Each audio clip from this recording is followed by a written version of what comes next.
make any judgments about what individual Muslims believe or don't believe, and I'm perfectly prepared to understand that a vast majority, or at least a large number of them, don't buy into the positions. As an individual, I may have no standing to say whether someone is a proper Muslim or not, but as a national security intelligence officer, I have a duty to make a call about who constitutes a national threat and who doesn't.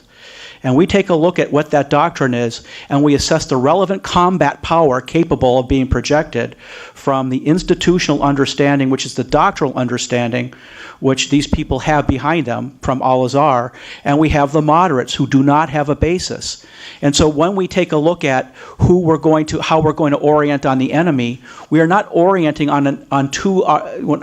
we're not, with the moderate group, we have people who lack the foundation to sustain an assault inside their own domain. I mean, I put my life at the risk of a lot of Muslims just very recently, meeting with a lot of the Sisi's people. Okay, or people who are close to him, I should say. I support everything he's doing. He knows that what a lot of people don't know is the next day he had Al-Azhar imams come out and say what he said was apostasy.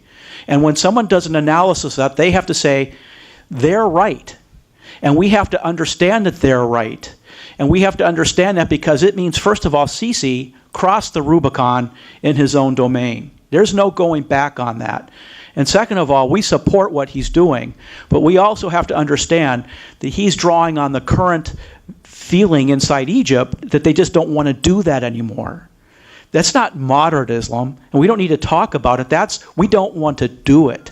And I'm all for that, so I think it's not good to use the words like moderate, because you actually crouch those people out. You brand them moderate, that's what makes them get tagged by the Al-Azhar imams. Just let that argument go. But it's important. Personally, I don't have a stake. I completely agree with everything you said.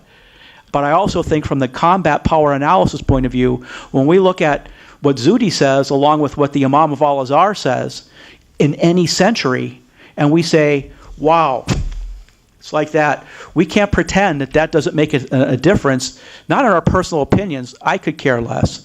But it makes a difference in how we do an estimate of the threat and how to defeat them and what it will take. Well, I'll stop there.